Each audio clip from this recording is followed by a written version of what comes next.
नमस्कार, प्रभा साक्षी पॉडकास्ट में आप सभी का स्वागत है। आज के इस पॉडकास्ट में बात करेंगे कि कंजर्वेटिव सांसद को बॉक्सिंग रिंग में मात देकर पीएम बनने वाले जस्टिन ट्रूडो से कहां हो गई चूक, कनाडा में कब होंगे चुनाव।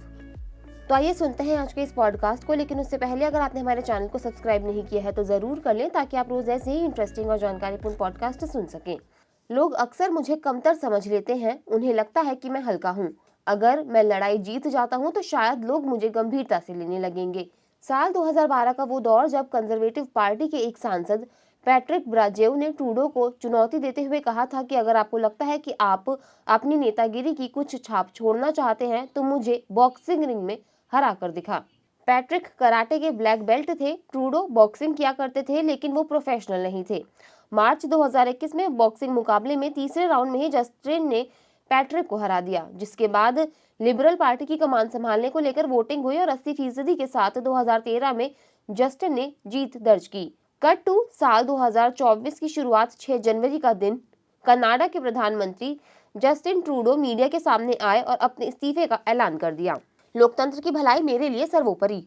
ट्रूडो ने कहा कि यह स्पष्ट हो गया है कि वह आंतरिक लड़ाइयों के कारण अगले चुनावों के दौरान वह नेता नहीं रह सकते हैं। उन्होंने लिबरल पार्टी का नया नेता चुने जाने तक प्रधानमंत्री के रूप में बने रहने की योजना बनाई है। ट्रूडो ने कहा कि उन्होंने अपनी लिबरल पार्टी के अध्यक्ष के नए नेता के चयन की प्रक्रिया शुरू करने के लिए कहा है। ट्रूडो ने कहा कि मैं किसी लड़ाई में आसानी से पीछे नहीं हटता, खासकर जब यह हमारी पार्टी और देश के लिए बहुत महत्वपूर्ण हो। लेकिन मैं यह काम इसलिए कर रहा हूं क्योंकि कनाडा के लोगों के हित और लोकतंत्र की भलाई मेरे लिए सर्वोपरि है। ट्रूडो खुद ये मान रहे हैं कि अगर मेरे चेहरे के साथ लिबरल पार्टी चुनाव में जाती है तो कंजर्वेटिव के हाथों उसे मुंह की खानी पड़ सकती है। ट्रूडो के कार्यकाल में खराब होते चले गए भारत कनाडा के संबंध। कनाडा के प्रधानमंत्री जस्टिन ट्रूडो द्वारा खालिस्तानी अलगाववादी हरदीप सिंह निज्जर की हत्या में भारत सरकार की संलिप्तता का आरोप लगाने के बाद कनाडा के साथ भारत के संबंधों में गिरावट आई। सितंबर 2023 में दोनों पक्षों ने एक दूसरे के राजनयिकों को निष्कासित कर दिया। यह तब हुआ जब कनाडा ने घोषणा की कि वह निज्जर की हत्या से भारतीय सरकारी एजेंटों को जोड़ने वाले आरोपों पर सक्रिय रूप से काम कर रहा है। विदेश मंत्रालय ने उस समय कहा था कि कनाडाई राजनयिक का निष्कासन हमारे आंतरिक मामलों में कनाडाई राजनयिकों के हस्तक्षेप और भारत विरोधी गतिविधियों में उनकी भागीदारी पर बढ़ती चिंता पर था। भारत ने सुरक्षा खतरों का हवाला देते हुए कनाडा में अपने वीजा संचालन को भी कुछ समय के लिए निलंबित कर दिया था। अक्टूबर 2023 में कनाडा ने भारत से अपने 40 राजनयिकों को वापस बुला लिया, क्योंकि नई दिल्ली ने राजनयिक उपस्थिति में समानता का आह्वान किया था। पिछले अक्टूबर में संबंधों में और खटास आ गई जब नई दिल्ली ने 6 उच्च रैंकिंग वाले कनाडाई राजनयिकों को निष्कासित कर दिया और कनाडा से अपने राजनयिकों को वापस बुला लिया। ओटावा ने कहा कि उसने जून 2023 में निज्जर की हत्या में उच्चायुक्त संजय कुमार वर्मा और अन्य अधिकारियों को रुचि के व्यक्तियों के रूप में नामित करने के बाद 6 भारतीय राजनयिकों को निष्कासित कर दिया। तब विदेश मंत्रालय ने एक बयान में कहा था कि यह नवीनतम कदम उन बातचीत के बाद उठाया गया है जिसमें बिना किसी तथ्य के फिर से दावे किए गए हैं। इससे कोई संदेह नहीं रह जाता है कि जांच के बहाने राजनीतिक लाभ के लिए भारत को बदनाम करने की एक सोची समझी रणनीति है। भारत का कहना है कि कनाडा ने अपने अधिकारियों को निज्जर की हत्या से जोड़ने वाला कोई सबूत नहीं दिया है। क्या भारत संग विवाद बना ट्रूडो के पतन का कारण? भारत ने ट्रूडो सरकार पर कनाडा को खालिस्तानी चरमपंथियों के लिए सुरक्षित पनाहगाह बनाने का आरोप लगाया है। नई दिल्ली ने कनाडाई सरकार पर वोट बैंक की राजनीति में शामिल होने का भी आरोप लगाया है। 2016 में ट्रूडो ने संवाददाताओं से कहा कि उनके मंत्रिमंडल में भारत में प्रधानमंत्री नरेंद्र मोदी की तुलना में अधिक सिख हैं। 2021 की जनगणना के अनुसार कनाडा 7,71,790 सिखों का घर है, जो भारत में पंजाब के बाहर दूसरी सबसे बड़ी सिख आबादी है। कनाडा की राजनीति में सिखों का महत्वपूर्ण प्रभाव है।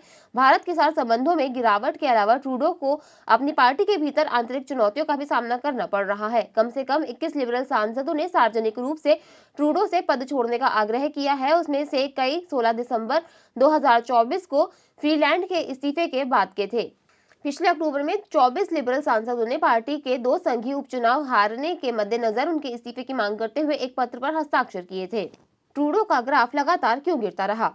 कोविड-19 महामारी के बाद से कनाडा में ट्रूडो की लोकप्रियता में गिरावट आई है। उनकी सरकार मुद्रास्फीति और बेरोजगारी को कम करने में विफल रही है, जबकि जीवन यापन संकट में कई लोगों के लिए आवास को अप्राप्य बना दिया है। लिबरल पार्टी के संघीय चुनाव हारने की भविष्यवाणी की गई है। कंजर्वेटिव पार्टी फिलहाल उदारवादियों से 21 अंक आगे है। पिछले साल इप्सोस के एक सर्वेक्षण में पाया गया था कि केवल 28% कनाडाई चाहते हैं कि ट्रूडो फिर से निर्वाचित हों और केवल 26% उदारवादियों को वोट देंगे।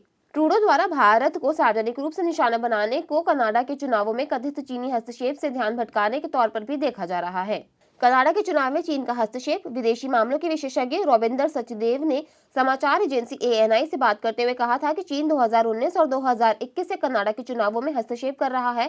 इसे लेकर बड़े विवाद हैं। चाइना गेट से ध्यान हटाने और ध्यान भटकाने के लिए, जिसमें ट्रूडो को एक कमजोर नेता के रूप में लेबल किया जा रहा है।